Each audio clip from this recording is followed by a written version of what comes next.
My dear good people of Rivers State, it gives me pleasure to address you once again on the state of our struggle against the transmission of COVID-19 in Rivers State.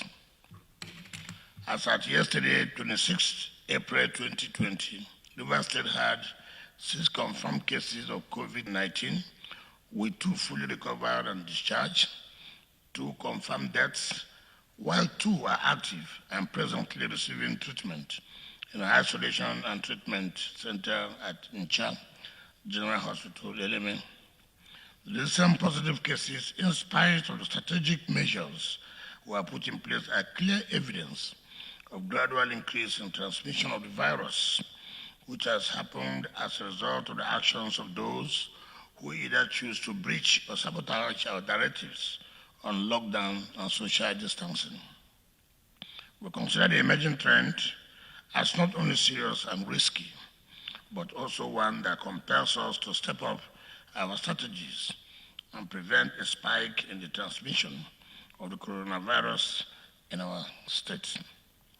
It is important to re-emphasize that in the absence of any vaccine, the directives and restrictions we have imposed remain the only viable way to contend with the scourge, stop its spread, and save the lives of our people.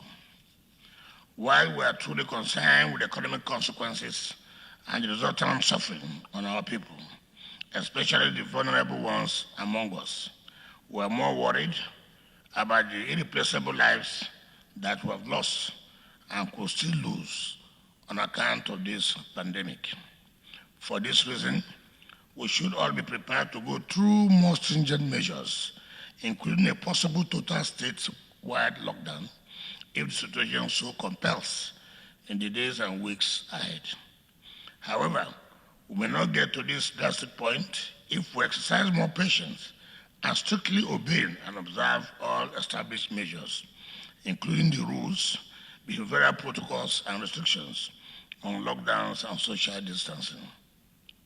It is therefore responsible for any person, group of persons, corporate entity, or institution to endanger the lives of other people by flouting the existing closure of our borders and the ban on business activities and large social gathering.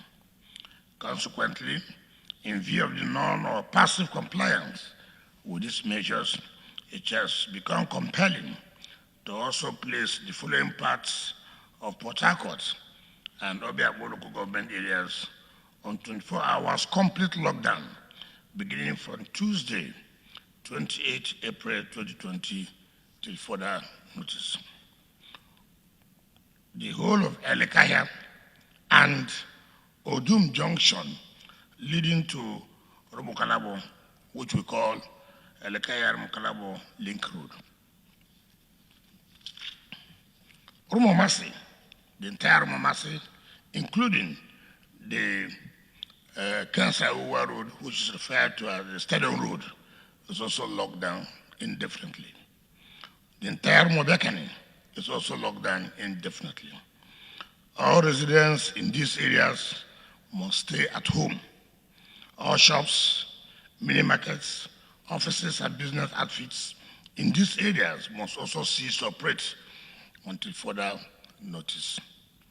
Landlords in these areas must take personal responsibility to enforce this lockdown, as we will not hesitate to pull down any commercial building or structure that opens to business in violation of this specific directive.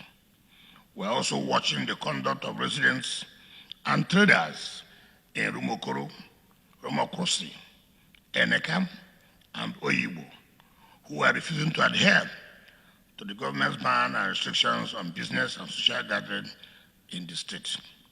We appeal to leaders of these communities to enforce the established restrictions or risk the imposition of a total lockdown on their communities.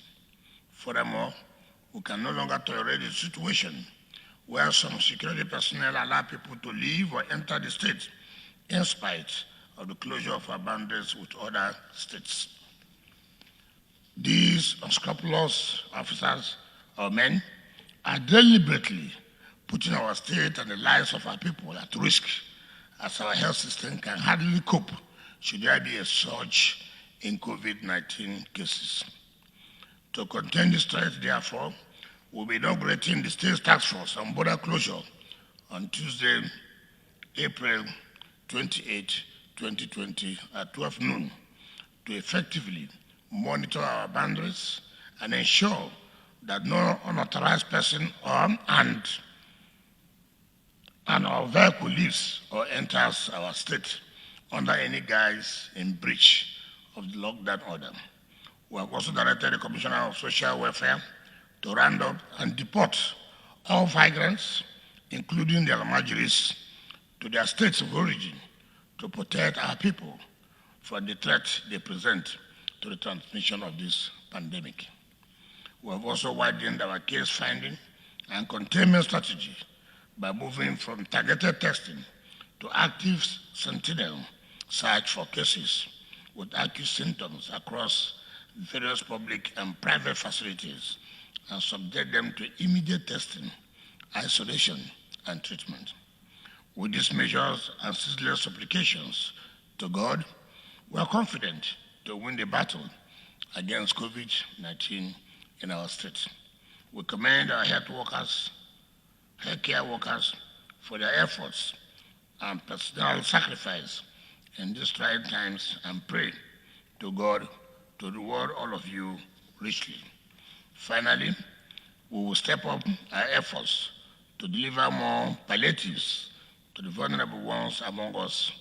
We urge all residents to simply comply with established directives and protocols on the lockdown and social distancing and save our state from the COVID-19 scourge.